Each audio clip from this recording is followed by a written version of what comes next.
All right, what's up, y'all? This ain't gonna be a long video. I just wanted to talk about Bri and Swerv again. I just watched their promo from tonight's Dynamite, and bro, I love the angle that Swerve took for most of this promo. Everyone knows it's a preconceived notion that Brian is going to be retiring sooner rather than later, and he mentions it a lot these days, you know? And the fact that Swerve in his promo tonight, he mentioned, like, stop saying that shit, because in a way it's taken away from Swerve. If he were to win, people aren't gonna be like, oh, Swerve won. It's more be like, oh, well, we all know Swerve was gonna win because Brian's about to retire. So it's like Brian is like taking it easy on him because Brian wants to retire. That is a great angle for Swerve to take. I love that. That's the attention to detail that I love. You know what I'm saying? I love jumping in on like the fact that Brian has mentioned that so much. It's going to kind of take away from what Swerve has been trying to do this entire title run, you know? And I've been very critical of Swerve, especially in the first half of this title run, because it seemed like he was just out there holding the championship. I know if I say it, it's gonna sound weird to some people. I do think someone's watching my videos, because I went on TikTok and I made a video criticizing Damian Priest and Swerve. Next thing you know, Damian Priest getting hotter and Swerve started winning more matches that he needs to have. Not against Roderick Strong on a regular Dynamite. No. Beating people like Osprey. Beating people that he needs to be winning against to legitimize his championship. You feel me? And Brian is one of those people. You know, Brian is one of those people that if Swerve beats Brian, it's gonna look good on the resume of Swerve. You know, and that's something that needs to be done when you have someone who you present him as your first black AEW World Champion, because he is. You have to treat him as royalty, because that's what being a champion is. Being a champion is royalty. You have that championship. That's not just an accessory. It's not a toy. You know what I'm saying? You're supposed to be prioritized over everyone else until someone knocks you off of that mountain. And you have to present Swerve in that manner all the time, you know? So whatever happens at All In, Swerve has to be looked at as as the top, because he is by default. And what I love about Brian's angle too, we all know that sooner rather than later, Brian will be retiring, and it very well could be at All In. The fact that he's like, yeah, I could retire anytime I want to, right now if I wanted to. But until that moment, until you hear those words come out of my mouth, I promise you, you're going to have to do everything possible to beat me. You know what I'm saying? That is how you sell a match right there between a world champion and a Hall of Famer. That is putting his entire life on the line again against someone who absolutely needs to beat Brian. But Brian, in a way, he absolutely needs to beat Swerve too, you know? Because he's going to want to retire on his word, not on the word of what Swerve says, you know what I'm saying?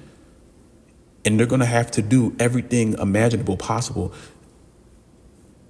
They're going to have to do everything to each other to find who wins.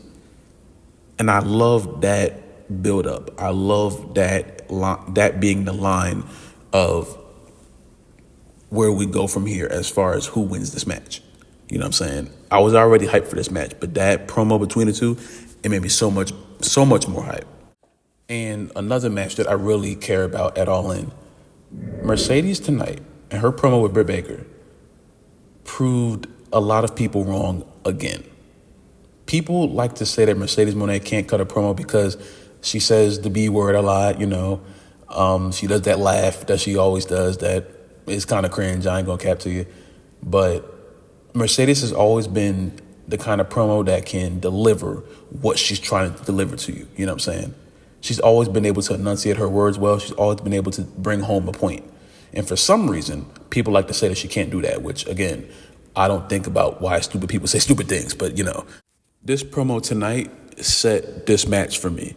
I really needed the go-home show to, like, give me what I'm looking for in this match besides who's coming out of this match as champion. You feel me? I needed something to gravitate to, and tonight they gave it to me. Is it a small point? I think so. I think they could have made this bigger than what it was, but or than what it is. But I think they did what they had to do. Brit coming from the perspective of being in AEW this whole time, Mercedes walks in and it seems like she only cares about the money and she doesn't care about the legacy that she already holds. And Mercedes being the delusional heel, she don't care about nothing except being on top. And not being on top as far as wrestling, being on top for the money, for the glitz and the glamour. That's all she care about. And she got a bodyguard now, so they can't really say nothing to her because she got Camille right there. Camille will accentuate you if you want to do something, you know what I'm saying? So she has everything going for her right now. And the fact that Brit even took the points of like, she felt inspiration from Mercedes and she wants to find the real one, not the CEO. She wants to find the blueprint. And now, like, you're separating the differences between those two characters. You're separating what she is in AEW and what she was in the WWE, and that is a perfect way to go about that. Because she's obviously not the same person at all, you feel me? And finally, I watched the MJF and Osprey segment. The fact over feeling, that should be the tagline. That should be the tagline of this match, facts over feelings. Osprey taking the fact that he makes the people feel, MJF taking the road of like, okay, I don't care what y'all feel, you feel me? I'm making results, you know what I'm saying? And I think that's what MJF has kind of like lost these past few months, I'll say. I've been kind of dark on MJF's character because it seems like it's like teetering, it's not really as straightforward as it used to be.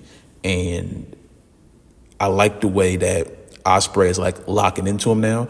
And even MJF even mentioned in the promo, probably by accident, that the people loved him before Osprey got there. So really, not only is this a facts over feelings, this is a jealousy thing too, and it's really accurate because MJF was damn near the biggest face in AEW.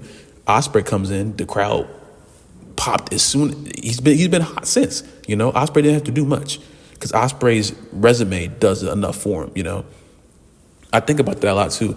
Osprey really did not have to go out there and do what he's done so far in AEW. His resume puts him at a certain level, MJF didn't have that. MJF had to work to get to that point, with good reason. But they're coming from two different perspectives, you know what I'm saying? And Osprey got to where a lot of people expected MJF to be, it seems like quicker, you know what I'm saying? And the spot that MJF had, he's finally the big guy. He's finally the man. Osprey says, no, give me that immediately. And didn't even have to beat him yet. I do think Osprey is going to win at All In. If MJF does win, I won't be angry at it. I do think it's going to come down to who can really hold that championship for a long time. And I don't think MJF is meant to hold that championship for a long time. I see the whole America thing he's doing. I'm not really a fan of it, but I understand what the purpose of it is, you know what I'm saying? So you got to have a home team and an away team here. Osprey winning would be the big feel-good moment. It seems like Tony Khan does like doing that kind of stuff. So this is a toss-up, but I am excited for the match. MJF is not the best wrestler in the world. I know he likes to say it. He's not. Bryan Danielson is. Osprey is a close second, so MJF is not in my top 10 best wrestlers in the world. He's not. In AEW, he's like top 5, top 6 maybe. In the world, he is not. That doesn't mean he's bad. That doesn't mean he can't do anything. No, he's just not in my top 10, like, in the world. There's no way in the world. I might make a video about that. My top 10 wrestlers in the world. I might do that. I know that's going to be a controversial one, but I don't really care. So, yeah. But those are the 3 matches that I'm really, really excited about for All In. Toni Storm and Mariah May, also very interested in that too. As long as Toni Storm continues to be amazing, that's all I really care about. And, All In's going to be a great show. Again, AEW pay-per-views, I tend to watch front to back because they always deliver, for the most part. They always find a way to deliver. So, and there's always a room for surprises, you know what I'm saying? Bobby Lashley might show up. Ricochet might pop up, you feel me? So, anything can happen. But, I'm very excited to see where AEW goes from here. And I hope they can put on a great show. And I hope that the big matches, mainly the 3 I spoke about today, they go well, you know what I'm saying? Mercedes retain, Swerve retain, Osprey win. I'm just going to lock that in right now. You feel me?